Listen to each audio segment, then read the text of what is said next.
Good morning, everyone, and welcome. On behalf of the San Jose State University School of Information, I want to thank all of you for joining us for our Black History Month Symposium. Today marks our 5th annual celebration, and each year this gathering becomes more meaningful to our community and to the profession we serve. I also want to begin with an apology that I cannot be here with you today. I'm currently in Washington, D.C., meeting with members of Congress and advocating for libraries and library services on Capitol Hill. While I wish I could be with you, the conversations happening there about access to information, literacy, and community services are directly connected to the work and leadership we are celebrating today. We're especially grateful for our partners in the California Librarians Black Caucus and to the iSchool Black Student Library Collective for helping make this event possible. And thank you to our speakers, panelists, and attendees from across the country who have taken the time to be here and to share your experience, expertise, and leadership. At SJSU, we often say that the iSchool is not just a graduate program. It is part of the national infrastructure of librarianship. Today, roughly 15% of all MLS students in North America are enrolled at the SJSU iSchool. In other words, about 1 in every 6 future librarians is learning in our community. Our program is also the most diverse MLS program in the field and currently ranks #1 nationally across all major racial and ethnic enrollment categories. For example, we educate approximately 100 plus Black MLS students every year, representing about 11 to 12% of all Black MLS candidates nationally, which also ranks #1. We also serve over 42% of all Asian American, Native Hawaiian, and Pacific Islander MLS students, also ranked #1, making the iSchool one of the primary pathways into the profession for many historically underrepresented communities. And that matters. Libraries are not simply buildings or collections, they are civic institutions, places of trust, access, and opportunity. The profession needs librarians whose lived experiences reflect the communities they serve.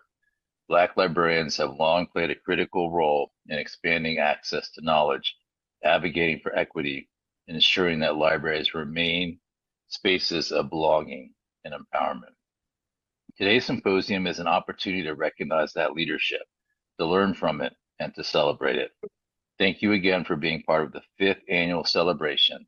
I hope you find today's conversations inspiring, thoughtful, and energizing, and that you leave reminded of how much impact this profession can have when it reflects the full diversity of the community it serves. With that, I'm honored to welcome you and officially begin today's symposium. Thank you, Dr. Chow. That was wonderful words from Dr. Chow. I am Nicole. I am your mistress of ceremonies at this event, and we would like to welcome you. And to continue our welcomes, we'll have our wonderful CLBC President, Carolyn. Thank you, Nicole. Good morning, everyone. My name is Carolyn Norman, and I'm the president of the California Librarians Black Caucus. Like Dr. Chow and Nicole, I would like to welcome each of you and thank you for your participation. We hope that this will be a symposium that will enlighten you and spark you to engage in further activities to further tell our story. I'd like to thank the committee that worked with us, a tremendous group of students. Some had to drop out along the way, but they gave such an energetic impetus to this program that we let them take the lead. So I want to thank each of them, Miriam, Nicole, Nicole A. We had a Nicole A and a Nicole B, Amy Holloway, Kazuko, Celine, and Amber. If I forgot anyone, please forgive me. The Black Caucus has been happy to participate with the San Jose State University and the students. They have, in order to help us improve and work towards our goal, we have developed a strategic plan that is available for you to see. We've just finished a biannual report advancing our strategic plan to improve the working conditions of California Black library workers, and to eradicate racism. We're increasing our visibility, and by increasing our visibility, we are moving forward. We are joining with others, extending our partnership. And I thank you for your attendance, and I hope you will join us further along the way. Thank you. Thank you again. This has been a very interesting Black History Month. We have been honoring our 100th anniversary of Black commemorations, and it has been fabulous all over the state. And while we have been honoring all of the positive, we have lost some very powerful people. And I'm going to take a few minutes to acknowledge these people so that we can give them a moment of silence. First, we all may know that the Reverend Jesse Jackson passed away. And not everyone knows his contributions to libraries. And so I'm going to tell you a little bit about his contributions to libraries. On March 1st, 1960, 20 high school students entered the whites-only library of Greenville Public Library in Greensville, South Carolina, where Jesse Jackson was raised. The library staff closed for the day to avoid disruption. 2 weeks later, 7 students returned to the whites-only library requesting to use its resources. They were turned away. On July 16th, 8 students were arrested in Greensville, South Carolina for reading in the whites-only sections. The students explained they needed to complete a homework assignment and that this book was not available in the colored library. They were told to go away. They did not. Instead, they sat quietly reading until they were arrested. The lawyers for the NAACP filed a lawsuit against the Greensville City Council for its issue of segregated libraries. The City Council responded by immediately closing all libraries, white and colored. So it wasn't until September, so understand from July until September, Greensville had no library service. The case was still closed on the day of the trial, so the judge dismissed the case. However, the judge made it very clear if the libraries were not integrated, when they reopened, the students would have a case. The judge's opinion was a victory technically, but since the libraries were closed, it remained irrelevant. But it was under pressure from the community, both sides, that the City Council quietly reopened its libraries on September 19th, 1960. When the mayor was questioned, he said, and I quote, "The city libraries will be operated for the benefit of any citizen having a legitimate need for libraries and their facilities. They will not be used for demonstrations, purposeless assembly, or propaganda purposes." This statement confirmed that Greensville public libraries were officially desegregated. Although other libraries in South Carolina quietly integrated before these events, Greenville's libraries were the first in the state to be integrated as the result of a public demonstration. The students who participated in this final protest are forever known as the Greenfield Eight, and among their names are the Reverend Jesse Jackson. Understand, many libraries remove their segregation policies quietly and without incident. Yet, in places like Greenville, the ability to freely use any library you choose, regardless of skin color, and have that access to information is a hard-won battle. So, it is why today we take a moment of silence to honor the Reverend Jesse L. Jackson.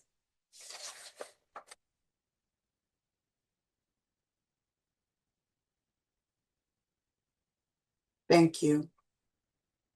Our next honoree is Daphne Muse. She was born in 1944 in Washington, D.C., and passed from us on February 22nd, 26, at the age of 81.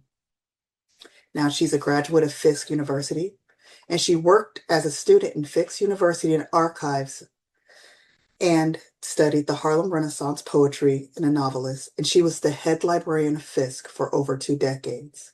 She came of age intellectually as the legendary Drum and Spear bookstore in D.C., founded SNCC Veterans, where she helped put Black books in the hands of children and communities, and co-authored her first children's book.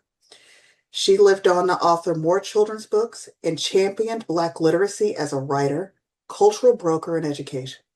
She hosted Alice Walker's first Bay Area book party, collaborating closely with Alice Walker, Gwendolyn Books, whose papers she facilitated being accessioned at UC Berkeley's Bancroft Library.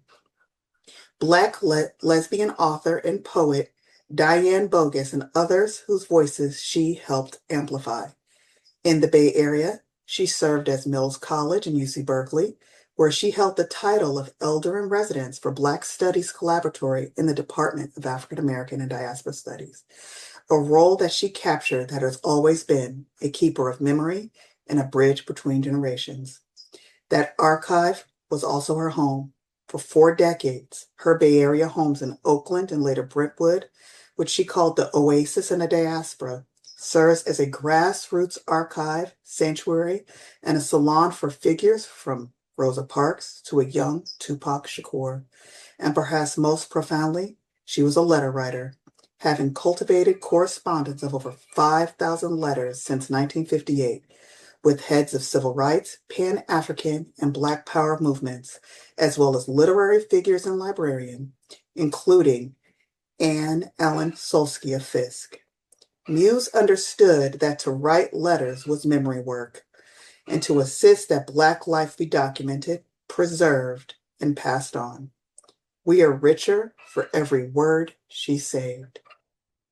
Let's take a moment to honor Sister Daphne Muse. Our last legendary honoree, and forgive me if I get choked up for this one, is Sister Dominique Dozier. It is profound sadness that we share the unfortunate news of the passing of one of our own CLBC colleagues and officers, Dominique Dozier. It was Sunday, February 15th. Dominique's positive attitude, energetic essence, and willingness to share her thoughts of support demonstrated her leadership ability and commitment to both the California Librarians Black Caucus and the library profession. Dominique was an active CLBC member, serving as secretary, newsletter editor, and co-coordinator of the Communications and Social Media Committee. She was professionally active in the state and national library organizations and events, and a 2024 ALA Emerging Leader. In addition, Dominique served as an outstanding model for new library professionals entering librarianship, a gift she freely shared. Nicole Branch, the Dean of the Library at Santa Clara University, where Dominique was the Student Success Librarian, described her as not only dearly beloved colleague, but as a vibrant rising star, mentor, role model, kind, energetic, contemplative, a wonderful light, a breath of fresh air, cheerful, supportive, passionate, and bright.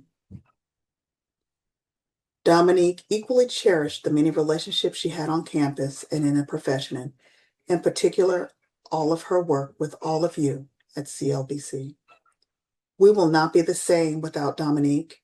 She has left us with a lasting legacy. In her tribute, Julie Sullivan, the Santa Clara University president, said, "The university has lost a gifted, passionate colleague dedicated to supporting students in their success at Santa Clara." The full text of Sullivan's tribute can be found at the Santa Clara University President's campus message. Dominique was an alum of Laney College, Peralta District, Oakland, California, and a former employee at Laney College Library. Their Instagram post states, in addition to being an ardent student advocate, Dominique was committed to providing library services to her community and supporting the next generation of African American librarians. That is a quote from the IG from Laney College. It is our sympathy and condolences to her family, friends, and colleagues. Please keep Dominique in your thoughts and prayers and her family. May she rest in peace and rest in power. Notes of condolences could be sent to her mother, Maria Hornage, in care of Santa Clara University Library. Let us take a moment of silence for our sister, Dominique Dozier.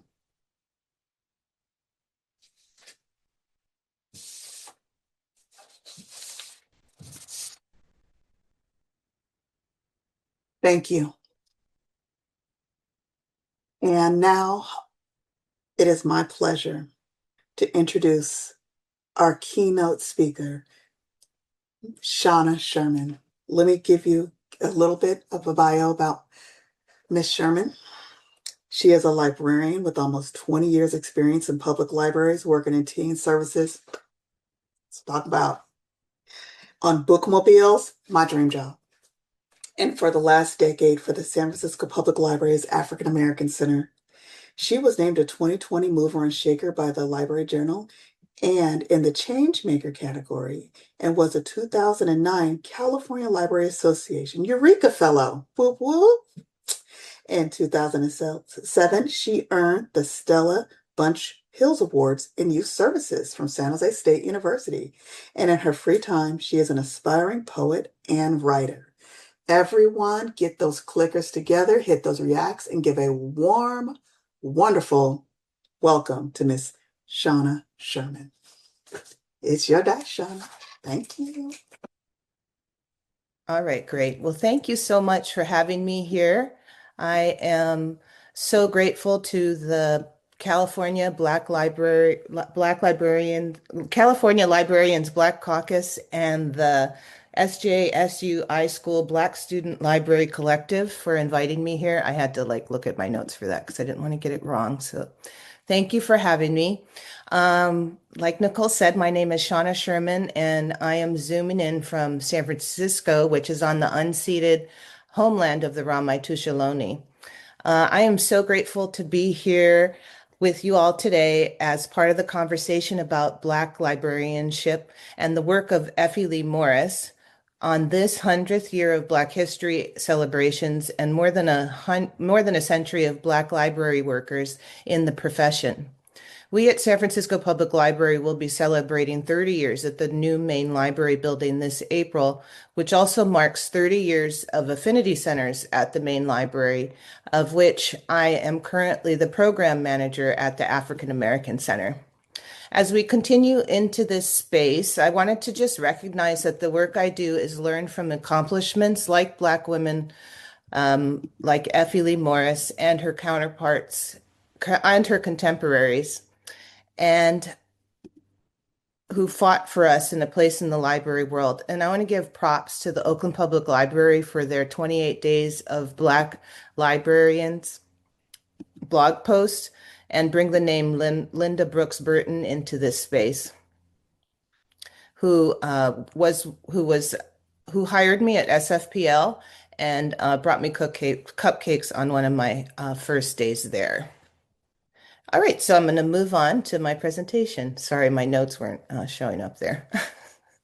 All right, so when I came to SFPL, I learned we held the yearly program called the Effie Lee Morris Lecture, which the Fisher Children's Center has put on since 1986. I knew we also had books in an area called the Effie Lee Morris Historical Collection, but I still wondered who she was. I knew she'd worked at the library as a youth supervisor and held prominent positions in the library world. So when I saw there was a call for articles about Black women librarians for a special double issue of Libraries, Culture, History, and Society edited by Nicole Cook, I thought to submit an idea for an article on Effie Lee Morris, because I'd have a chance to learn about her and also contribute to the field, especially when it comes to making sure that our libraries in the West get their due. So today I'm going to talk about what I learned about Miss Morris and her remarkable life as a librarian. I had a lot of material for this project because Morris's career is distinguished and very well documented.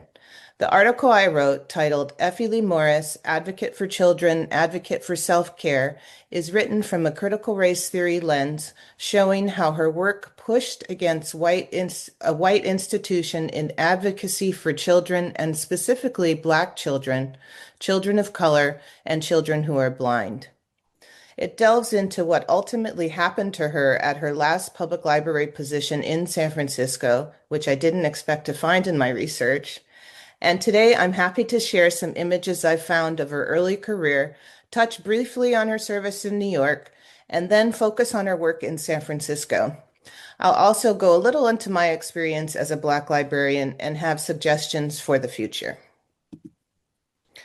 So, Effie Lee Morris was born in segregated Richmond, Virginia in 1921 to Emma Lee Caskey Morris, a teacher and Southern lady, and William Hamilton Morris, a Northern educated entrepreneur who ran a meeting place and literary lounge. In an interview with the History Makers database, Morris discusses how her mother would read to her and her sister, Mary Louise, at night, and how they always got books for gifts and wouldn't touch the dirty books, the hand-me-downs from the public library in Virginia. However, she did get to read all the textbooks at her school library there, she told a Virginia newspaper. So during the Depression, her father got a new job and the family moved to Cleveland, Ohio, where he worked as a chef with the Chesapeake and Ohio Railroad Company. They were the only African Americans on their block on East 134th Street in Cleveland, and her sister were the first African Americans to attend their junior high. So when they moved to Cleveland, which you could call a northern city devoid of the most blatant discrimination, but I'll get into that a little later, Morris would fall in love with libraries, visiting the Mount Pleasant branch of the Cleveland Public Library every day, where she said she formed a relationship with librarians who would leave books for her to pick up. That's an image of the Mount Pleasant branch of the library. Effie Lee seemed a precocious child and young adult. The Black newspaper, the Cleveland Call-and-Post, which I'm going to add was founded by stoplight inventor Garrett Morgan, because we did a big Black Excellence, Black Inventors program at SFPL, is full of articles about her visits to friends, her work in social clubs, and her awards at school. For example, in a 1935 article in the Call-and-Post, a 1935 article in the Call-and-Post chronicles a gathering of the Oahu Swankers, a group of junior high girls of which Morris was the president, who held the first harvest party of the year, quote, in the recreation basement of the beautiful Morris home, decorated with colors of Halloween, together with cornstalks, pumpkins, etc. But not all life was a party for Miss Morris. She recounted in an oral history that she was once denied access to a local pool when she went there with her high school class. But her mother and the Black community around her fought for her and accompanied her to the 16 weeks of classes, a harrowing experience because the police were also there too. I was accustomed to my mother battling for rights, she said, and I had as much right to go as any of the other students did. Here's a picture from the popular Mount Pleasant Social Club, and Miss Morris is on the top, the second from the top left on the top. In addition to an active social life, Miss Morris worked at the school newspaper in Cleveland and in 1938 graduated as one of 4 valedictorians in her high school class at John Adams High School. The school newspaper reported she received a 4-year scholarship to attend the University of Chicago, where she would study sociology. When she got to Chicago, she had to live in the Frank Lloyd Wright Roby House because there was no dormitory for girls of color. She stayed in Chicago 3 years, her visits back home mentioned in the newspaper, before transferring back to Ohio when her father fell ill. She stayed in Ohio for the rest of her schooling and the early part of her career. Her father passed away in 1943. She's on the left here. So back in Cleveland, she attended Case Western University while maintaining her connections to the debutante community. Her activities outside school groups include Alpha Kappa Alpha, where in this picture she is in the middle next to the woman in the checkered jacket. And, like that other picture we saw earlier, they are so well dressed. It's really a blessing to see. As the hundreds of articles, I think there's like 200 articles on her, in the social pages show, Morris had plenty of practice for leadership roles she would soon ascend to in her profession, as she is often listed as the secretary, treasurer, and president or other officer in these clubs. So Morris's work in libraries began at the Cleveland Public Library as an elevator girl in 1941. Here she is second to the left again. 1 year later, she was promoted to library clerk and was hooked on libraries, changing her major from sociology. She worked at the library while finishing college, and her early career shows how she embodied an advocacy role from the start by standing up for the interests of Black children, by watching for stereotypes about Black children in books, and producing programming for Black people and bringing the library to the community. Her work in the library as a clerk is lauded in the paper even.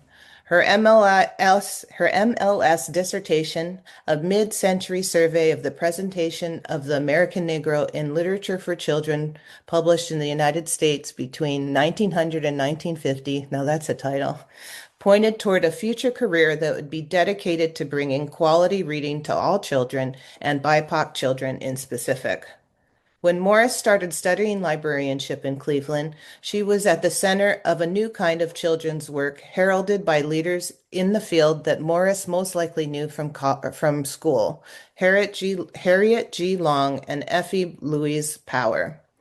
Morris believed working as a librarian was akin to working for the public good and abided by Long's philosophy: make a wide and varied collection available, give guidance to children in book choice, encourage lifelong education through the library, help children develop social ability, and work with other agencies that are working with youth.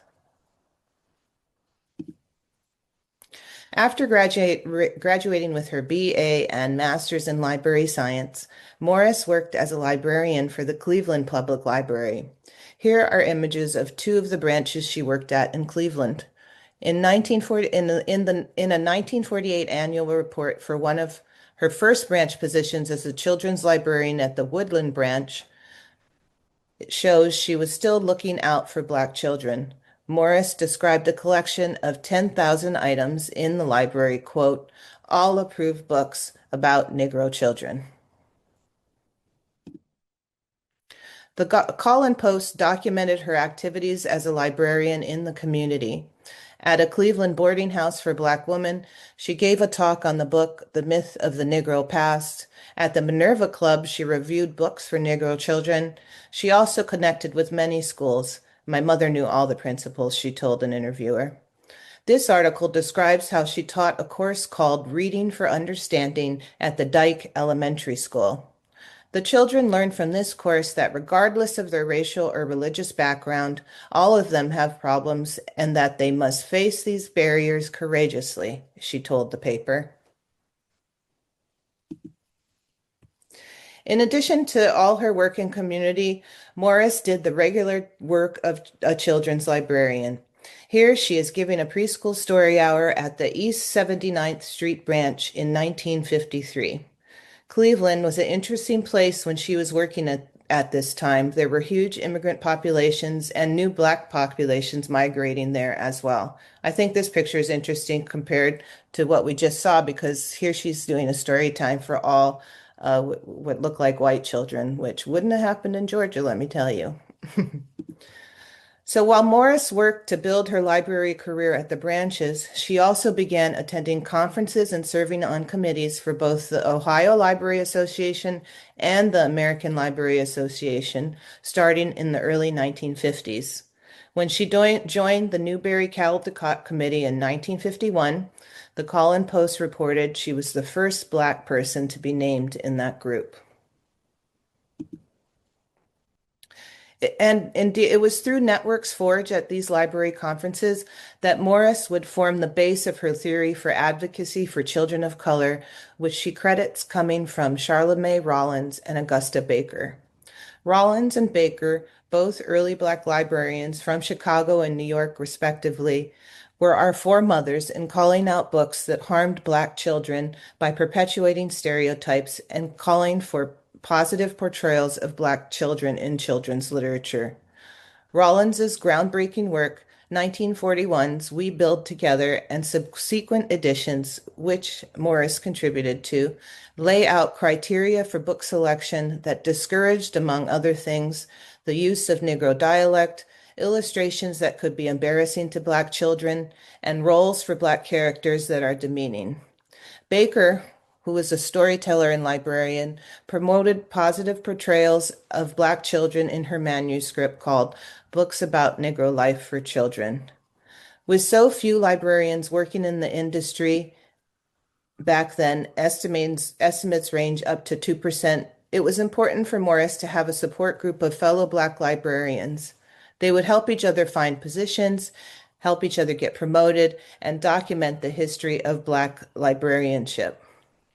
Morris recalls meeting Rollins after being mistreated at a Chicago hotel while attending her first ALL conference in the early 1950s. She describes Rollins as a mentor and almost second mother. There was no such thing as a Black caucus, but there was camaraderie where we gathered and talked about a lot of things, Morris told an interviewer in 2001. Morris's friendship with Augusta Baker, who became the first Black person in an administrative position in the New York Public Library, could have motivated Morris to move to New York in 1955. She started at the Mosholu Library in the Bronx as a children's librarian before, in May of 1958, becoming the first children's specialist in the country to work with children that are blind. And in typical Morris fashion, she also rose up to a leadership position, becoming the first Black president of the National Braille Club. As president of this club, she worked to bring coordination and volunteers together to transcribe print materials into Braille, and later that year, she would win the E.P. Dutton John McCrae Award for Advancement in Library Service to Children and Young People, presented at the 1958 ALA conference, which was in San Francisco. So this picture here was taken actually while she was in San Francisco, but what they're displaying is the first encyclopedia translated into Braille, which she developed and presented in the 1961 ALA conference. And she looks so beautiful. So when Morris was hired as the first coordinator of children's services at SFPL in February 1963, she brought with her more than 20 years of nationally recognized public library service experience. She used an organized approach to promote a high standard of children's librarianship with a team of around 30 children's librarians from among the 28 branches and the main library in the SFPL system. She was based at the main library in San Francisco's Civic Center, which is actually now the Asian Art Museum, and she was in charge of the training of those librarians and the collection development of youth materials, along with a system-wide policy for children's services. I don't know when this picture was dated, but I think that's her office in SFPL. So Morris's vision for her work can be seen in meticulously kept minutes of her monthly Children's Department Services meeting that they held on Thursdays, which is a tiny collection stored in the Fisher Children's Center at the main library of SFPL. The extant copies of the minutes, all approved by Morris, are two thick 3-ring binders. So in this picture, the two binders on the bottom are the minutes, and the one on the top is actually a book of policies. They reveal a professionalism organized around reviewing books for their suitability for children and a focus on decolonizing the library collection in order to not harm children of all cultures and abilities. The minutes, along with a scrapbook and pieces gained from newspaper articles and library reports, helped me piece together her work in San Francisco. The minutes show the intersectional, interdisciplinary approach she used to encourage staff to follow all developments in society related to children and participate in fields outside of librarianship that also support youth.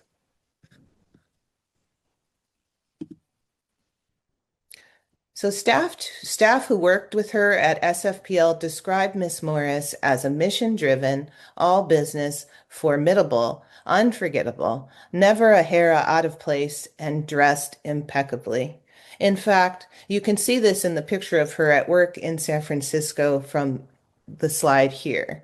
Not so much different from the taffeta-adorned Deb who grew up in Cleveland. She was short of stature, but she projected a much taller image, said Betty Williams, one of her staff at the time. Everybody knew she was no nonsense, and she knew her business better than anyone. The minutes show the Thursday children meeting started with an announcement or quote like from Morris, like in April 1965 when she reported a story from a patron extolling, quote, the value of a smile as a measure of approachability in a professional librarian. There were gift exchanges at the meetings, holiday parties, presentations by staff and special guests. And here are these were come from the scrapbook that are in the department. And I'm still trying to figure out who Mabel is. What I still want to know what was happening there. Anyway, let's move on. So when Ms. Morris started at SFPL in 1963, she inaugurated the first system-wide summer reading program across all branches at SFPL, making the completion of the program a convention-like event and celebration.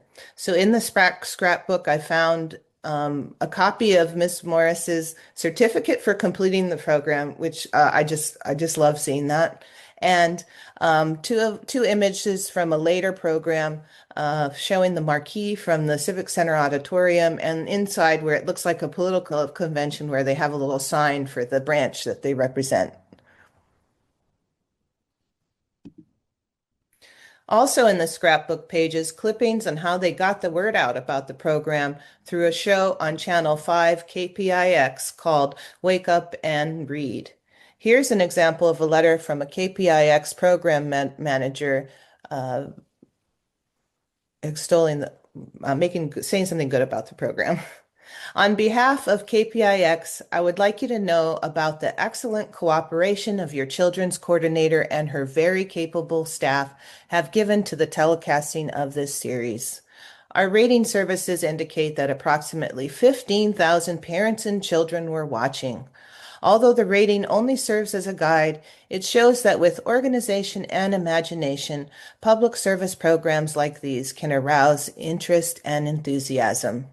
So pictured here with Morris in the television studio is Jane Botham, who was at the main children's room at the time. Morris's career was based on creating enthusiasm for reading among children while ensuring that what they were reading met standards, chief among them that they didn't do harm. A longtime project of her team at SFPL involved a complete review of the collection to find out how it reflected the lives of all children of all races and abilities. The minutes show she estimated this work would take 6 years. In the first years of her job, she gave a special talk to her mostly white staff in honor of Negro History Week, as it was called then. In the meeting, she quoted friend and mentor Baker and summarized a mission to provide books that showed a positive life experiences for Black children. How can we as librarians do this? The minutes report her saying. The answer is by concentrating on these needs and working hard to meet them. This means having a larger book collection and a stronger staff, a very special kind of staff. Soon, her staff would form a committee on services to the culturally disadvantaged and an evaluation committee. One of their first ideas to create a flyer that announced the location of the library in Spanish. In one meeting of book evaluations, a librarian suggested they look at words used to describe Native Americans in books, warning against descriptions like barbarians. Morris invited special guests to speak to staff about how they thought their culture should be shown in books as a regular feature of their meetings, and this committee was still at work toward the end of her tenure. So in the meetings, librarians debated whether what they were doing was censorship, and indeed the practice has been controversial. Morris mentions a complaint about the removal of the 5 Chinese brothers from the collection. Some thought the images were stereotyped, and other librarians at the meeting thought it would be censorship to remove the book. Eventually, the group decided to put the book in the historical collection, where you can still find 2 copies today. The historical collection holds books such as these, but also things like all but one of Lucille Lucille Clifton, the poet's children's books, and other treasures. In her role as the only Black administrator at SFPL, Morris built relationships with the Black community. Library Commission minutes show in 1968 they depended on Morris to act as a connector.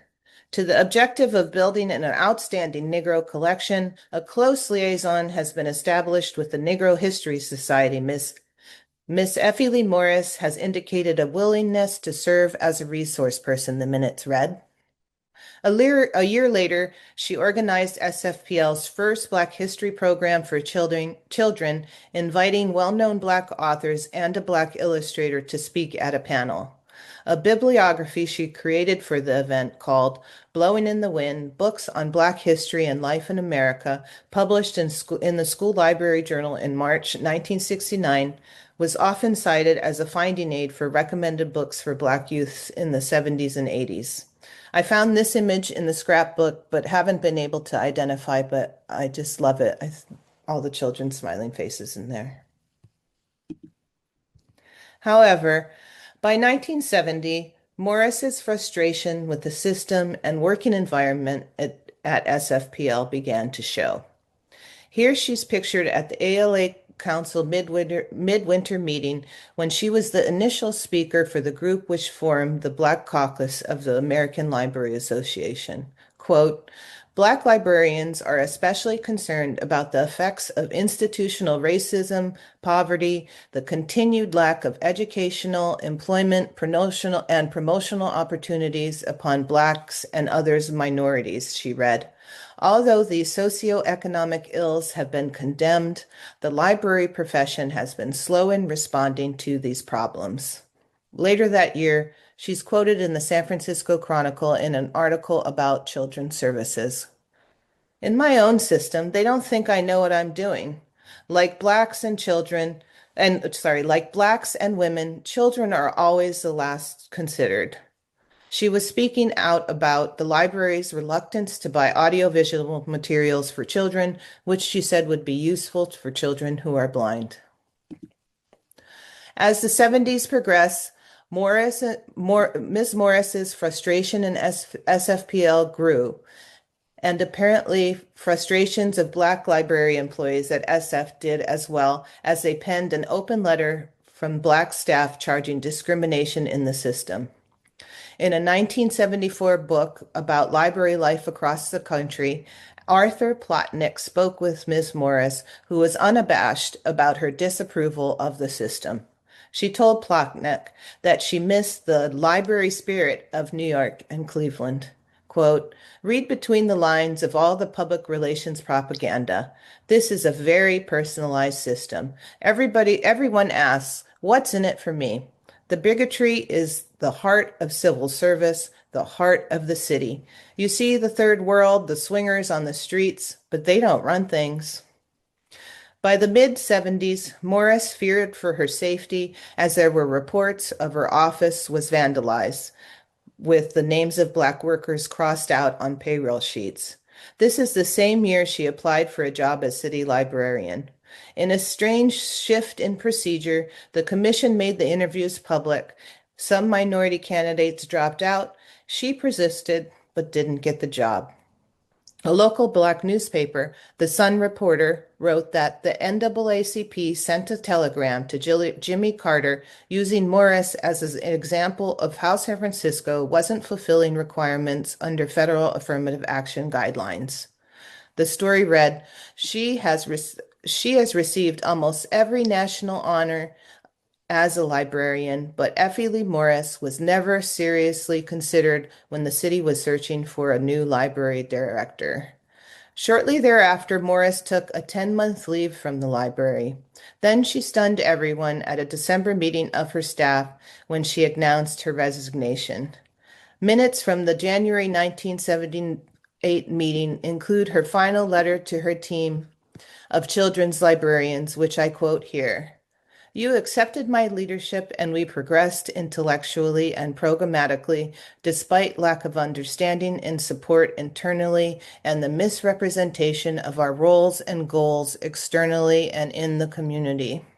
Frankly, I know that many pressures were added to make my job more difficult simply because I am Black. Institutional racism is deeply embedded in this system. Looking back on the article I wrote 4 years ago, I wondered why I focused so much on how Miss Morris left the SFPL. Probably because I wanted to counteract the library as a neutral space, the all are welcome ethos that is prevalent in our profession, especially in a place like San Francisco, which on the surface would seem liberal. When I went to library school at SJSU, go Spartans, almost 20 years ago now, I too believed in the all are welcome mantra, not even thinking, and I'm really embarrassed by this, that libraries were sites of segregation just like everything else in our past in this country. When I was researching and writing the article in 2021, SFPL had an active racial equity program which I helped co-chair. Backed by a citywide push toward racial equity, a city ordinance, and the creation of the Office of Racial Equity. Like other departments, we created a racial equity plan, which focused on fixing the interior of our house before looking at our services to the public. It aimed to move the lever toward equality in areas like hiring and recruitment, retention and promotion, leadership, professional development, and organizational belonging. But in trying to drum up enthusiasm for our work from Black staff, many were skeptical that anything would come of it. We've seen it all before, they told me. Reading the latest handbook on Black librarianship, I am struck by how Ms. Morris's experiences relate to much of what fellow librarians are reporting today. We all know the anti-DEI environment we are living through, the firing of federal employees, many of whom are Black women, persistent stereotypes disseminated by our country's leadership, and the continued false idea that racial equity policies harm white people. More than 5 years after our push toward equity at SFPL, we are at a standstill in this work, and positions called for in the plan to move the work forward are currently vacant, while with many wondering if they even exist anymore at all. Add to that, we are slow to hire and face cuts to the city budget due to large deficits. Indeed, it does seem like we are in the same place we were 50 years ago when the leader of the library's affirmative action program, which met regularly in the early 1970s and which Ms. Morris was a part of, there were similar questions about whether he would be replaced when he resigned. To tell you the truth, it's hard to not feel beleaguered, drained, and question whether there will ever be any progress when decisions about work with the Black community are made without consulting the librarians charged with doing that job, when microaggressions come from public and staff, when outright racial slurs are also experienced by staff who are called the N-word by the public, issues about access to promotions continue, and it seems that an inordinate amount of discipline for Black staff continues, and library leaders regularly report feeling disrespected. I'm sorry I laughed. That was just a long list. So in the face of this, it's important that we adhere to the first tenet of racial equity work and critical race theory and continue to insist that racism exists and we speak out about it and find ways to deal with it. Even if we may feel beleaguered, we come into work, and as a Black librarian, I agree with Gina Duvernay, who wrote in "I'm Rooting for Everybody Black, a later labor of love," which can be found in the Black Librarian in America. I see how our jobs at the library involve looking out for Black patrons. This was for sure evident in Miss Effie Lee Morris's career. When I was working in racial equity, there was a feeling that we shouldn't have to be the ones putting in the labor to fix the system. And while I can see that point, reacquainting myself with the work of Miss Morris, I'm wondering, maybe do we need to do the work after all? Because I know that if we don't do it, others will not do it for us. As Black librarians, many of us are dedicated to helping our community. While at times I may feel frustrated by tokenism or have had to learn to use my voice when decisions are made that don't take us into account, I feel undervalued or at the very least invisible. I am still fulfilled by my job and am amazed by the work that we can still do. What else can we take from the work of Effie Lee Morris for our own careers? First, I think it would building communities would be building communities of care as Alex Poole describes Effie Lee Morris did with her colleagues Charlamagne Rollins and Augusta Baker. In a way, she was brought up to be that way, coming from a large supportive Black middle-class community in Cleveland who looked out for her, lauded her accomplishments as can be seen in the newspaper articles. Morris continued this community-focused work with colleagues, with her staff, and in the community, who showed their appreciation in letters to the Children's Department, which were published in the staff bulletin. As part of her care for her staff, she provided numerous professional development opportunities, and the staff bulletins are full of thank yous to Ms. Morris for bringing speakers to their meetings for talks crucial to their jobs and library services. One such report mentions a visit from Morris's friend Augusta Baker even. The community of care under Morris was circular. After she didn't get a job that she applied for as assistant librarian, her staff wrote in the 1974 staff bulletin, "Ms. Morris is a unique and remarkable woman. She is able to combine hard reality with a vision of the highest ideal. Ms. Morris has a deep and genuine concern for all children, for this profession of library service to children. For her inspiration and deep concern, we are truly grateful." The work of the Children's Department under Morris ventured into community care by sharing a love of reading and storytelling to almost every aspect of the community, including an outreach at the city's housing projects in 1972, acquiring children's books in languages other than English, and instituting a fine fee program for youth. The department also developed a group called the Trip Trap Troupe, who visited hospitals and schools with delightful puppet shows. After her career at SFPL, Ms. Morris continued her advocacy role for children another 30 years, including a seat on the California State Library Board, participation in local, state, and national levels. All of this in addition to roles in the community like being a board member for the YWCA and a lifetime member of the local African American Historical Society. Morris is modest about her accomplishment in the oral histories that I read, but her legacy lives on with special collections in her name, including the one here and the Effie Lee Morris collection of African American books at the Butler Children's Center at Dominican University Library. There's a lecture, a literary contest, and a scholarship in her name. Morris reflected on her past in a 1997 interview with former colleagues when they asked about the library of the future. Miss Morris bemoaned the gap between the haves and the have-nots and the battle between print and technology. She also gave a piece of advice which sounded interesting to interviewer Linda Gesslinger, a librarian who worked under her at SFPL. "Get a life of your own," Morris said. Really get out there and see what else is going on. Don't let the system make you so dedicated that you...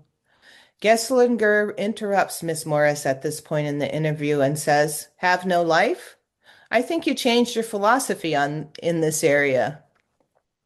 "Believe me," Morris said, "I would not have resigned had I had this because it was 14 years of Thursday night, staying up all night before the children's meeting, and it was too much. I mean, really, what can we do to be sane but find a way to connect with ourselves, whether that's a meditation practice, journaling, or hiking in the mountains? You should also know that you too can be a leader. Find the library posse or people outside the library you can talk to about your work and utilize programs offered by the system to take care of your mental health if needed.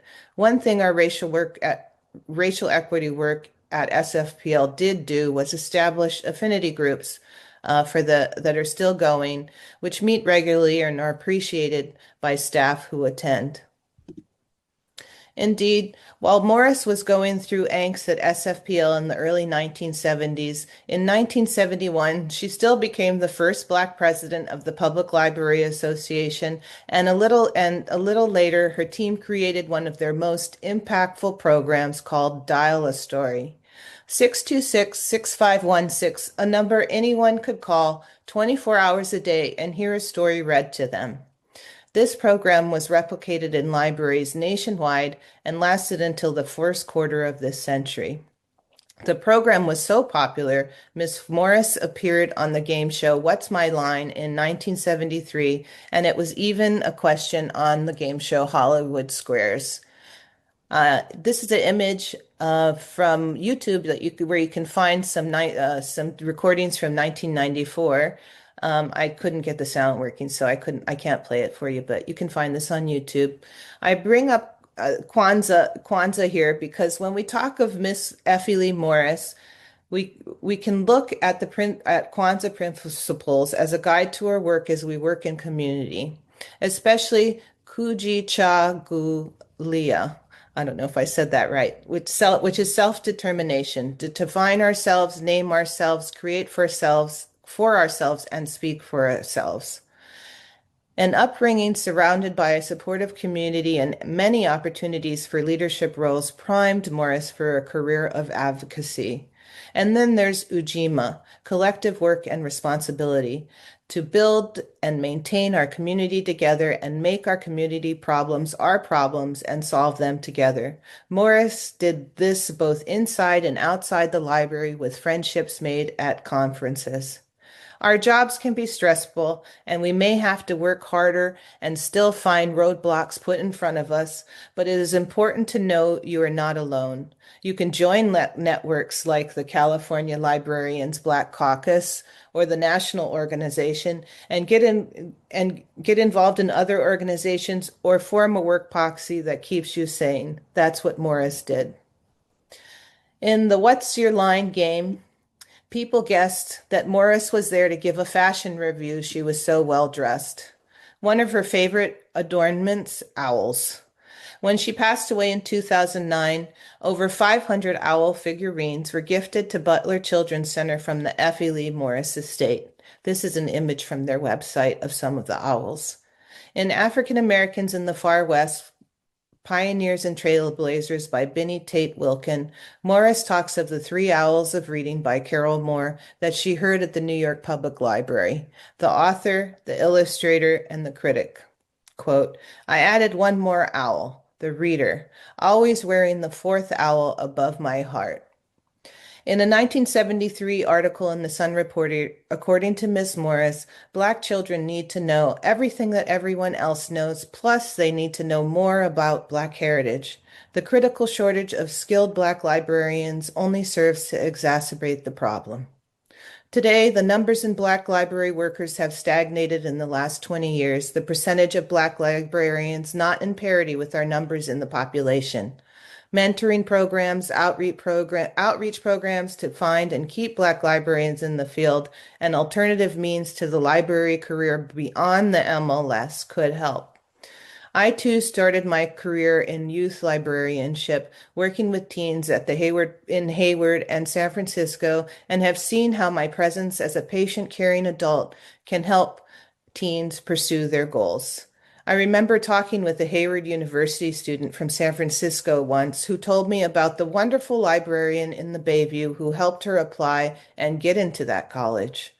As a librarian for the African American Center, I've seen how my programs are more successful when I work with the community and follow their ideas instead of mine. Morris sat on a state committee recommending services to African Americans in California. In the report, she is quoted on the back page, giving advice that all librarians should take to heart. Librarians play a major role and should be leaders in providing continuing access to the African American identity with careful preservation of materials and with challenging guidance to all users. Leaning into Black excellence by providing an environment of professionalism and enthusiasm in service to our communities, like Morris did, I think is a good way to do that. Thanks a lot for taking the time to listen to me. That's the end. Come on, everybody. Let's give out some more loves and some claps. And as my favorite 1970s song is from a show, welcome back, welcome back, welcome back, welcome back. And we are doing a fabulous panel discussion today about the legacy of libraries. And I am excited about this. So I'm going to introduce to you some dynamic librarians that I want you to keep your eyes on, and maybe your resume is ready to see. And here we go. And my first panelist, Reginald Constant. He is a public services and instructional librarian at Laney College. And yes, he holds an MLS degree from Cuny Graduate School of Library and Information Studies at Queens College and a master's degree in adult education from San Francisco State University. From 2017 to 2019, he served as a library commissioner for the city of Oakland. Thank you for your service. And he is a second-year student in the Educational Leadership Doctoral Program at San Francisco State University. His dissertation focuses on community college librarians in crisis management. Let us welcome Reginald. Our next panelist is Miss Shirley Coaston. She was awarded the 2020 Trailblazer Award by the Black Caucus of the American Library Association. And this is the highest award given to a member in recognition of outstanding and unique pioneering contributions. She is the retired head academic librarian at Laney College. Again, thank you for your service and your education. I used to go there sometimes to study. Used to let me sneak in even though I didn't have permission. So I appreciate that back in the day. And then let's just keep going on. She was an early member of the Northern California chapter of the California Librarians Black Caucus, and she assisted to facilitate the transition to a single statewide organization. She's chaired the California Librarians Black Caucus Scholarship Committee. I received money from you. Thank you again. In the early years, and she serves as a mentor to library personnel, ranging from students to early career and seasoned staff. Despite being retired, which you really are not, that's in word only, she continues to be active in the library community, the college district, and nationally, giving her time and resources to advocate for libraries at the local, state, and national level. Again, welcome, Miss Shirley. High fives and claps. I see that screen is naked and dead. We are not going to go until Reggie and Miss Shirley get some love up in here. They're working hard for us, y'all. Thank you. Yeah, we can do better than that. I need those fingers. I need those fingers clicking. That's right. I need those fingers. All right. I know we got some participants in here. Thank you. Thank you. Y'all don't know. Y'all don't know how many people in the Bay Area have degrees, masters, bachelors, when no one else will let you get in that library at Laney. Who turned their backs and let you study in there? Okay? These are our people right here. We love you. Now, speaking of love, this is a personal friend of mine. The library is wonderful. Sometimes you just meet colleagues, and then you meet your brother, and y'all gonna take your family together and do a DNA test because y'all don't know how y'all did not see each other. This is my brother from another uncle, Michael-Wallace, who is also the Collection Development Acquisitions Library Manager for the Alameda County Library System. That's right, system. In this role, he focuses on broadening and diversifying the library's collections to better reflect the communities they serve. Alameda County. I want y'all to get a map if you ain't got one. Just think about that right quick. County. All right. I just work for the little city of Oakland. This is beautiful. His work emphasizes equitable access through the reexamination of collection development policies, intentional purchasing from local businesses, and the inclusion of local authors and the amplification of voices that have traditionally been unrepresented in libraries. Prior to joining Alameda County Library, he served as a branch manager in Arlington in the DC area. He's also worked for several academic libraries, including an Access Services Weekend Manager for Georgetown University and a reference librarian for the University of Nevada, Reno. He is a proud alumnus of Winston-Salem University, where he earned a Bachelor's of Arts in Mass Communications. He has his Master's of Library and Information Science from University of North Carolina at Greensboro in 2013, and later earned a Master of Business Administration from Stern University in 2020. Okay, King Nerd, that's right. Education, that's okay. You know what? We have a dynamic panelist, visitors. I just want you to know I appreciate SJSU. I appreciate the students for making these phone calls and for getting this together. I appreciate it. He aspires one day to operate and own his own business, Black Bookstore. I'm just throwing that out there. Born and raised in rural North Carolina, he is a second-generation librarian who credits his mother for fostering his love of librarianship. Outside his professional work, he enjoys researching and preserving local history through community archiving projects with a particular interest in documenting overlooked stories and cultural traditions. Thank you and welcome, Michael. Last but not least, and definitely not least, we have the fabulous Miss Lisa Harris. Are you on, Miss Lisa? All right, there you are.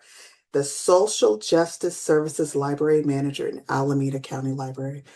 Thank you for your service. All right, for those who do not know, this is the lovely person who is working directly with our incarcerated populations and making sure they get the information they need to better their lives and to not recidivize, but to rehabilitate, to continue their education. For those who don't know, a lot of people learn to read once they are incarcerated. A lot of people finally get diagnosed with those learning conditions and those learning disabilities and things like that when they are finally in an area where they can get some help. And Miss Harris, lovely Miss Harris, is responsible for that. She has spent 36 years in Alameda County Library bringing services to our most vulnerable residents. She began her work at managing a literacy program in Santa Rita Jail, where one of her earliest literary assessments was with the man who confessed to killing Huey Newton, an experience that underscored the profound human stories behind her work. Since then, she has designed and led programs that help people experience the library as a welcoming, safe, and empowering space. Today, Ms. Lisa manages social justice services, which provides library program resources and individuals detained at Santa Rita Jail, Alameda County Juvenile Justice Center, as well as the youth at the Reach Ashland Youth Center, and one of Alameda County's highest needs communities. And just in case you don't realize it, it's because of Miss Lisa's work inside. When they come back outside, they come and get their library cards. It is because of what she has done inside. When they come outside, they're running to us asking for that book that may not be able to get access to inside, but they know about it. So as soon as they come outside, Mr. Cole, can I have X, Y, and Z? Well, yes, baby, you can. It's right here. So thank you for your service. We are serving everybody everywhere. And with these dynamic panelists, we are going to have a wonderful, wonderful panel presentation that I am not giving. So what I love about San Jose, this is a teaching school and it's a teach by doing school. And we have a wonderful MLS candidate who is going to do this panel. This is our guest panelist, our panel moderator. And we have Ms. Miriam Ellis. She is an MLS candidate at San Jose State University. Whoop, whoop, go San Jose, okay? And she has a growing interest in equity, belonging, and culturally grounded library work.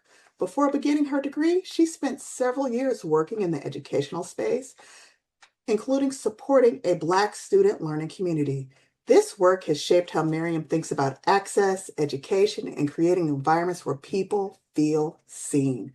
Her experience in student support, program coordination, and community engagement continues to inform the way she approaches librarianship. She is involved in the Black Student Library Collective at SJSU, which she will be telling us more about after different interprograms, so do not hang up, which keeps her connected to other emerging Black librarians and the conversations happening across the field.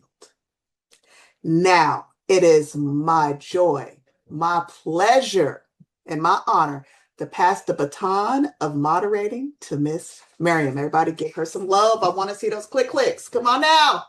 I need to see some hand claps. I know those pinkies work. Hey, we could work our phones. We could work that button. Thank you. Thank you, Miriam. Your dice, sis. All right. Thank you so much, Nicole. Woo. All right. I'm excited to moderate this panel. And I have my first question I want to ask y'all is, when you think of Morris's legacy, what parts of her vision feels urgent for Black librarians to continue? And where do you see new needs emerging that she couldn't have imagined during her time? Well, I think I'll start off. Thank you for inviting me. I hope everyone can hear me well. Thank you for extending the invite. I'm happy to be here. I'm Michael-Wallace Davis Jr. from Alameda County Library. And I was encouraged listening to this presentation this morning, learning about Miss Morris Lee, and just learning about what she did in this realm that she operated in. It was encouraging. It was inspiring. I had heard about her previously, but to see the work that she did in depth was enlightening. And especially operating in a time where we didn't have the capacity to always operate at the fullest capacity. So seeing that and having it full circle opened my eyes to a lot. And it just introduced me to new things about her that I had not known before. Even the piece about her donating the owls and the three aisles tribute that she gave, one of her favorite columns. So learning that, not knowing that before, was something that was encouraging and inspiring and really well done. So thank you for sharing that for sure. Well, I'd like to thank Shawna for that presentation. I did not know all of that about Effie Lee. I met Effie Lee right after she came from CLA in 1972 and called together the first meeting of what was to become the California Librarians Black Caucus North at Laney College. We play a history in this, when she and Lucy Wilson called us together. Effie Lee was on fire. She had spoken at ALA. She was tired of what was happening in our community libraries, and she wanted to make a change. And so it was very good to hear about that. And the California Librarians North met at Laney College for approximately 25 years.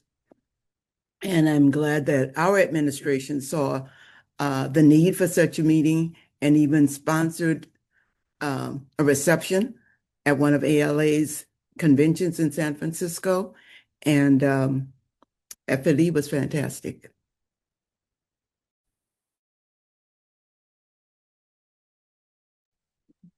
Well, I'd like to say that I, like my colleague Michael-Wallace said, and yeah, as my colleague said, I was greatly inspired by hearing the story. I was not familiar with this trailblazer, but you know that people have come before you to make smoother the path that you are on. There are still a great, you ask, Miriam, you ask what might she not have anticipated, what needs might she not have anticipated? There's no way to anticipate, there was no way for her to anticipate that people are trying to say that libraries are irrelevant because of tablets and Google and access to the internet. There's no way she could have anticipated that. I would also guess that she might not have anticipated this new rise of racism and nationalism that we're seeing now and how it manifests itself in institutions like the library. And it very much does. But after everything that I learned about her this morning, I know that she would have risen to that occasion, and I was greatly inspired on a day where during a time where we all need a little bit of inspiration. Thank you for that presentation. It was wonderful. Awesome. Thank you so much. So going off of like what Black librarian means, what being a Black librarian means to you, how do you take your identity and um, work that into the work that you do and like bring that into the community building that you do on a daily basis? Like how do you use your identity? Is that meant for anyone in particular? Sorry, yes, Or? that's meant for anyone in particular. So sorry. Yeah, no, it's fine. I think I was raised by libraries. I shared with Michael-Wallace this morning that I was a child of East Oakland and grew up at the Martin Luther King branch of the Oakland Public Library. My mother was a teacher at Lockwood School next door, and she was not a well-loved teacher. So I got jumped a bunch of times and went to the library to keep from getting jumped, which is how I started going. Miss Vivian Jones was I like to say she was my personal librarian.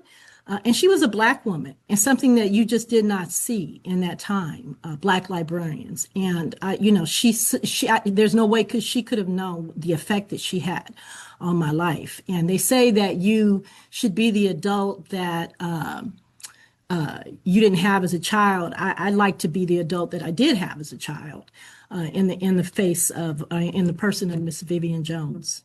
So. Thank you. Ms. Shirley, as someone who continues to advocate for libraries even in retirement, what keeps you motivated? And what forms of advocacy do you believe are most urgent right now? What keeps me motivated? Mm-hmm. Like part of what I see happening in our society today, in our government today, the attempt to erase our history, to go back in time, the fact that racism is more blatant than ever, that keeps me inspired to keep going, because we can't let our society become what current president, vice president, and Republicans wants us to be. If we don't fight for our people now, not only our people, because not only Black folks are being affected, but other races are being affected. And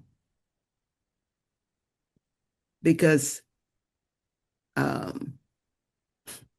shall I put this?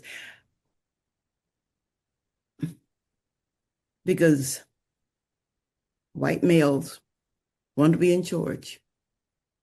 And when they talk about affirmative action, we didn't gain the most from this. White women did.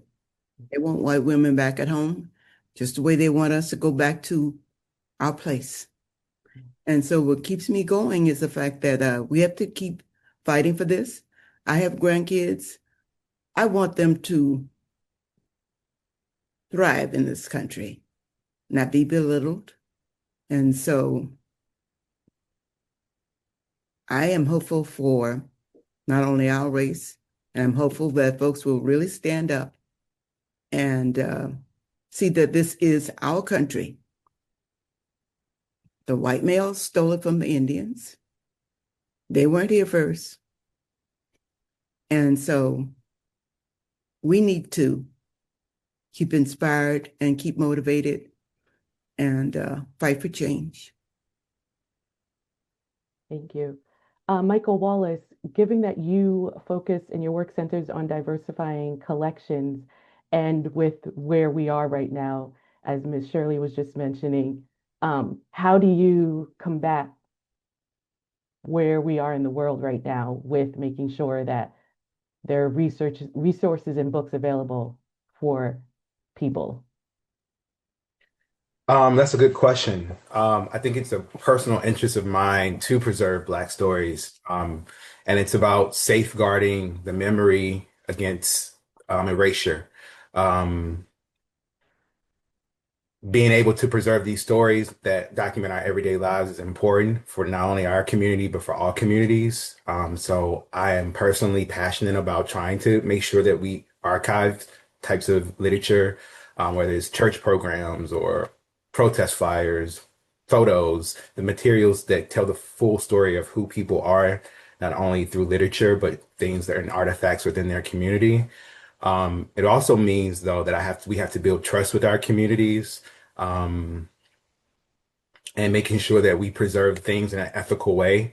And being able to do that, being able to share authority and accessibility to all is something that will preserve stories for a very long time, not only in our community again, but in other communities that may be silenced or that may not have full access. We are living in really difficult times. We've lived in difficult times for a very long time, but to kind of see it happening now reminds us that, things really haven't changed for the better. We're hoping that they will, but we can do our part by making sure that things are kept and preserved. For me, it's deeply personal, and I want to make sure that future generations won't have to reconstruct our history from just fragmented pieces that are all over the place, but that we play an active hand in making sure that we preserve these for the things for the future and for others too. Thank you. Reginald, this kind of also connects. I like this through line that everything kind of is connecting right now with your work as well. But from your perspective as a Black librarian, how do you see your role as in crisis management and how do you see like these crises impacting our communities differently, and how does that shape your work? I think people are talking about, the erasure of, Black history. But there's also, I work with students, um, and, it's also about information literacy.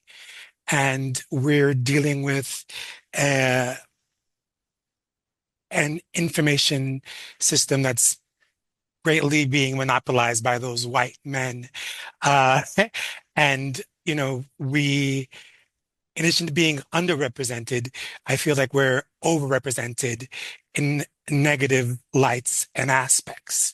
Uh, my job is not only to teach people to sort of, have the competencies and the skills to be critical of our current information system, but also to be knowledge makers of their own right.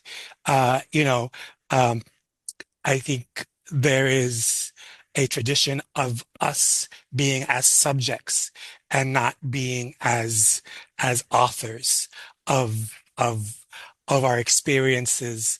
And I tell students, you are an expert, you are intelligent. This the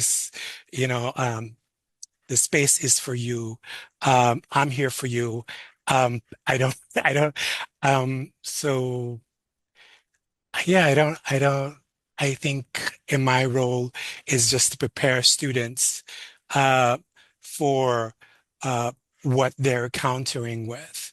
Uh, I don't know what else to say, really. No, thank you. No, the point of the knowledge, your knowledge makers of their own right. That clicked to me, and it made me think, Miss Lisa, with the work that you do in literacy and access, and you're seeing how literacy and access can change someone's life. What have the people what have the people you've served taught you about like resilience, humanity, and possibility? Hmm. Kind of being the knowledge makers of their own right. Great question.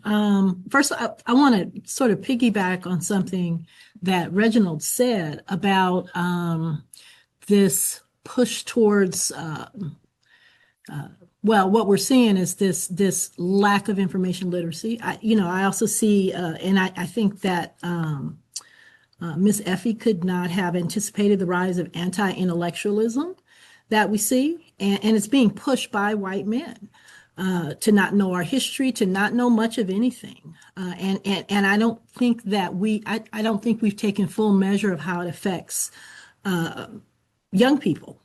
I have kids who come into the library who ask me questions. One young man we were having a discussion in a book group one day, and it was around the notion of enslaved people. And he had not heard and had not died. This is an African-American boy who came through the Oakland Public School District, did not know that slavery had been a thing. Because it had never been taught to him. He had not been, he kept going back to it. He kept stopping. You mean to tell me that Black people were bought and sold in this country? Yeah. And this kid was 17 years old. So, I think that libraries have to stand. So we had a really good conversation about it. I gave him some books and he ate them up. And so I think that we have to stand in the gap. Libraries will always stand in the gap of getting knowledge to people who are probably not going to get it. With the way that school curriculums are being rewritten, books are being banned, that's a definite effort towards, anti-intellectualism. With regard to the people that I work with, these are just people, who have more times than not suffered at the hands of someone else and have caused suffering. And but really just people. When people ask me, I don't run a literacy program in the jails anymore, but when I did, people would say, how do you know that does literacy decrease recidivism? And I think that's, I want to say, I think that's a bit of a fool's errand. The road to not going back to jail once you've been on that path is bumpy and has many stops, and literacy and being able to read is just really one of them. And I think that would be true for all of us. If you've been accustomed to coming back and forth to jail, learning to read is part of it, but it's certainly not all of it. These are really just people, and they're looking for people to restore, as you said, to keep our stories. They're looking for people who will keep our stories. We have fashioned the libraries that we have in a way that makes people sort of forget that they might be incarcerated. They're incarcerated. We have one library where it's just kids coming in off the streets. But as I was a child and I was welcomed to the library, I think that's important for us all to create spaces where people can be welcomed from generation to generation. I'm really honored to be able to do the work that I do. I couldn't see myself having done anything else for 36 years. So, I'm really honored by this. It doesn't feel like a job to me. It feels like, a calling, I should say. So hope I answered your question. Thank you. Thank you. One thing I've gathered from listening to y'all is how y'all pour into your communities and the time that you take. Who has poured into you during your experience, your career as a librarian, from mentors to mentees? How has that impacted you? So has there been anyone that poured into you, given their all to you, supported you along the way? That's a great question. For sure. I'm a second generation librarian, so having a mother that's a librarian and being in the field for as long as I've been in it, seeing it every day since I was a kid, not actively wanting to be a librarian. I never actively decided that I wanted to be a librarian. It just kind of happened along the way. But once it was established that was what I was interested in and wanted to do, looking back and seeing the support and village I had around me this entire time by having a mother who was in the field, and really tapping into that as I matriculated in my career and through the profession. But outside of that too, not only having her, but I started out working professionally. At one of the places I worked in was PG County, Maryland, Prince George's County, Maryland. And I've also spent time in, DC Library, DC Public. And even in Winston-Salem, North Carolina, I had a community of Black librarians around me. and it was so encouraging and so inspiring. And there were Black male librarians. I wasn't the only, person in this field. So that was something that I started out with. And when I got out into the library realm and saw that, there weren't many of us, I remember the time where I did have this village, and it made me comfortable. So starting out in that world where I had, Black experience of having Black librarians pour into me and really encourage me to follow this, it's something that I feel very strong about, something that I feel pushed me and supported me through my endeavors. I don't know how I would have managed had I not had that village around me initially. And I still do. I still have a lot of those people in my life that are good friends and good contacts who are still in the profession. But that was I think my stepping stool into this and feeling comfortable and feeling more passionate about the work, the village I had around me. Awesome. Thank you. There are three librarians who stand up in my life, one whose name I don't remember. I grew up in segregated New Orleans, and I was fortunate enough to live across the street from the Black library. And there was a librarian, a Black librarian, who had story hours, who recommended books. She was always there. She invited me in. The second person was Miss Amos. I attended Dillard University, and I worked in the library there as a student, and she encouraged me. The third person was Lucy Wilson. She was the second Black librarian hired in the Peralta district. I met her at what was a roundtable committee meeting in Oakland when I was in library school. She told me about a couple of jobs open in Peralta, and I applied for those jobs. Well, I applied for one of them. And I was on the list referred. And while I was waiting to be hired, I turned down one job, and I couldn't turn down the other without knowing. And she worked hard to make sure that they followed through with the process. It wasn't that they didn't want to hire me. It was the library budget was tight, and they were using the money from the position to buy books. And so, but Lucy was a member of the NAACP. Her husband was a lawyer. They fought hard in the community for things. She was a real advocate for students, and I tried to follow in her footsteps. She was really a great woman.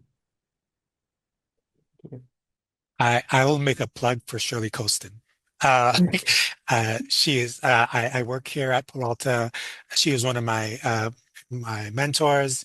I think what certainly inspires me is that this job requires constant advocacy. It doesn't matter whether you're public or private, it's the same thing.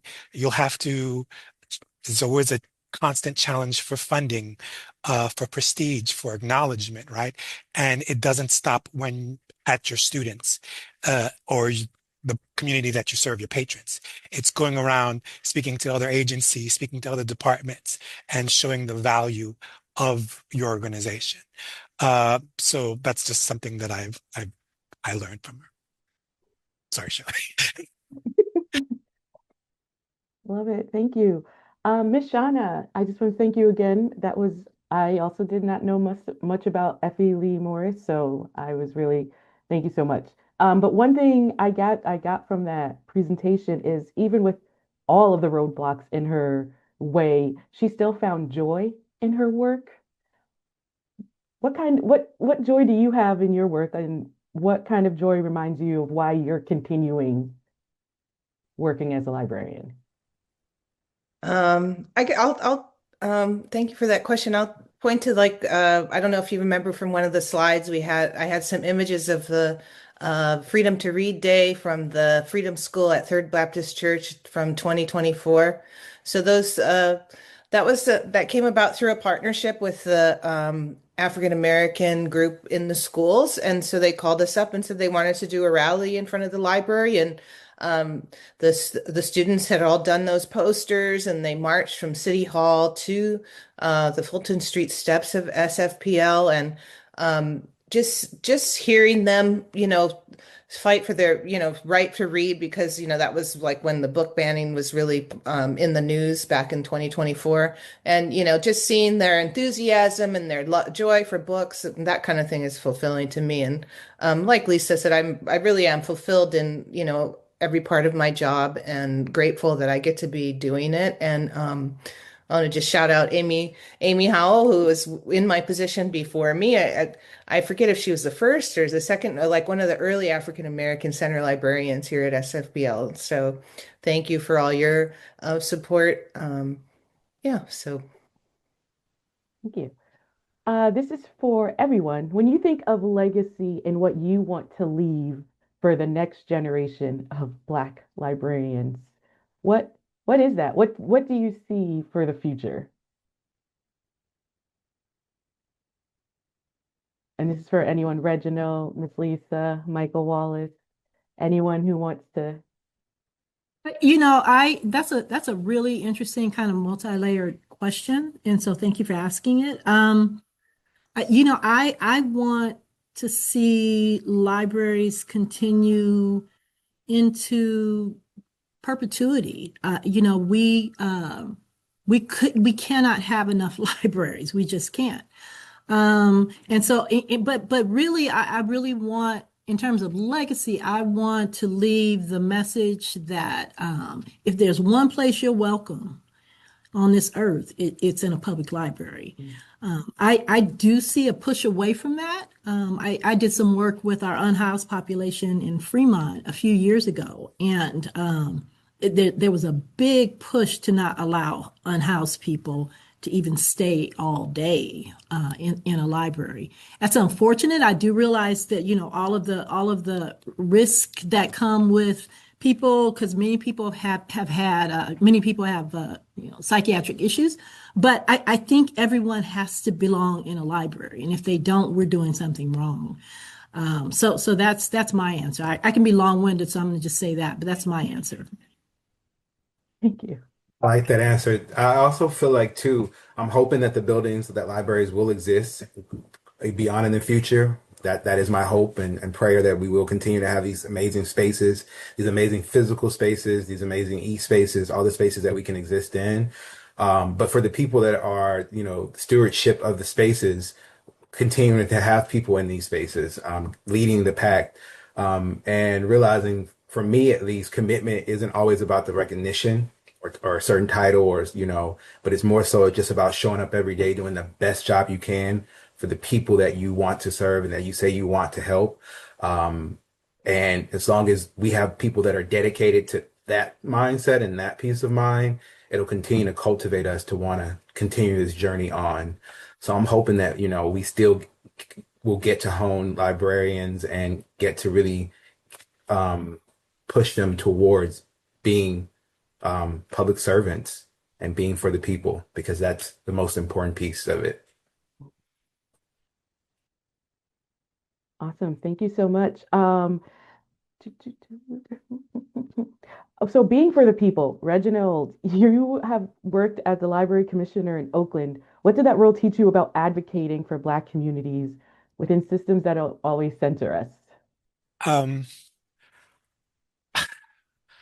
I think, wow, I really think that these commissions, these boards, are usually occupied by people who don't look like me. And yeah, I'm not gonna really. I think there was, and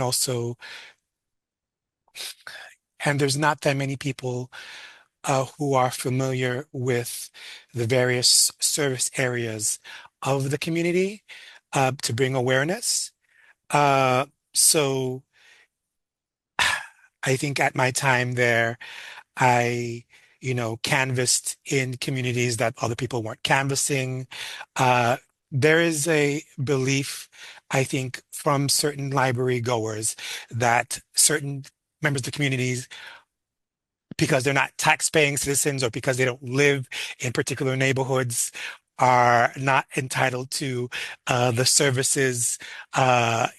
This is like people from, for example, North Oakland don't believe that children from East Oakland are entitled to the services, right? They're completely alien, right? And I think what I bring and what I brought was a presence of addressing the library needs and community needs to the commission, which was addressed to the city. So, also I brought my experience as not only a library commissioner or concerned citizen, but actually a library worker who worked in those branches. And I think there's sort of a divide that, those are those people over there.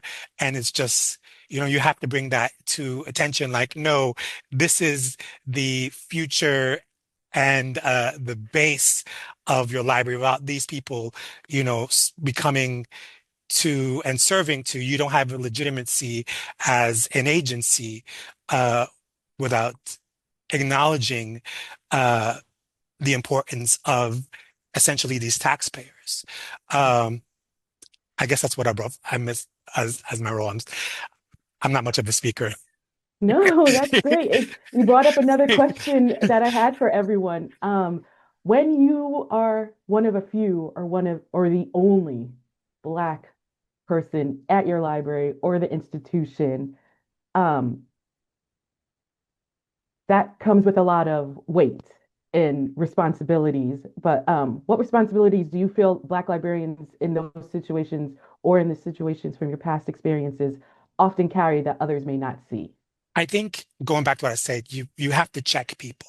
That's the most important thing. Like, you got to check people on their bias. Like, even if they're being positive, it's like, no, Black people, people of color are autonomous agents, and they can make decisions on their own. And I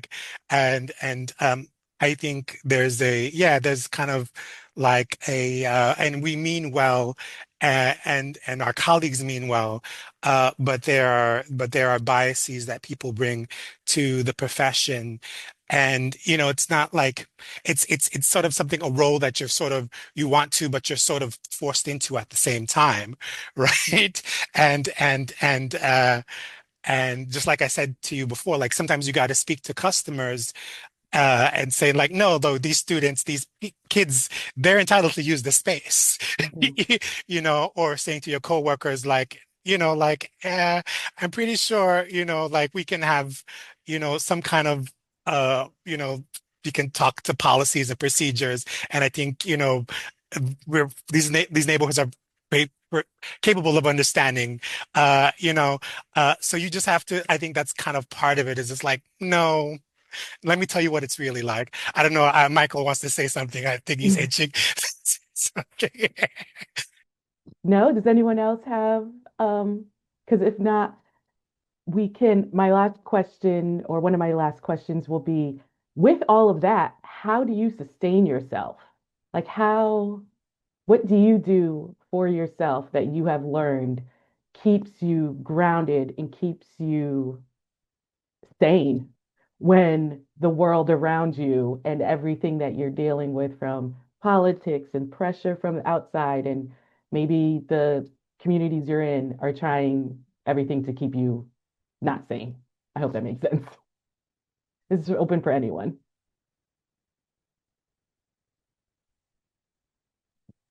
Miss Shirley? I think I've learned for myself, there's a lot of trauma around us, and not being sometimes you can't always take the trauma in. And so I've been very good about setting boundaries for myself and learning not to allowing others to trauma dump, in a sense. I mean, it's hard out here. We all have it very hard. We all hear things that are happening in the world right now, and we have compassion for others, and we take it with us. But it's important to allow it to be heard, allow for it to be understood, but have boundaries about your own personal health and your own personal mental space. Because if you're not self-sufficient for yourself, you can't be self-sufficient for others around you. So really finding that boundary for myself and determining that, you know what, I can be a confidant, I can be a friend, I can be all of these things, and I can help people, but I have to have some boundaries around my own needs and my own space to be able to be self-sufficient enough for myself and the community that I want to serve. No, thank you. Yes. All right. So before we wrap up, do you all, the panelists, have any last words for the community, for emerging librarians? Yeah, let's leave it with that. What advice would you guys give emerging librarians, such as myself? Find joy in the work that you do, find ways to be creative, find ways to be joyous, and find ways to preserve and tell our stories in an accurate way as much as you can. I think what I would say is remain true to who you are. I think that libraries are not like they're not unlike other institutions, and they can, you can be asked to kind of tone down who you are, especially when you're speaking in support of marginalized populations. And I think that you can't compromise why you do this work. And you can't compromise the type of person you are. If you're effective, you're effective. And if you're not, then I do think self-reflection is always a thing that we should be engaging in. But we're doing the work to serve the people in the community, and we have to remain true to that and not let anyone sort of water that down. So, Thank you. All right, Nicole? Everyone, thank you for this wonderful discussion. Thank you, Miss Shawna. Thank you, Mr. Michael. Thank you, Miss Lisa. Thank you, Miss Shirley. Thank you, Mr. Reggie. Thank you, Miriam. Thank you, Carolyn. Thank you, all of the SJSU students who helped put this on. Now, as some closing words, you can be a part of this next year. You can be a part of this movement. You can do one of two things. You could be a part of the San Jose State University's iSchool's Black Students Collective. Miriam can put that information in the chat. You can email her, you could email your professors, and you can join the California Librarians Black Caucus. Although it's called the California Librarians Black Caucus, we are your support system throughout your entire career in California.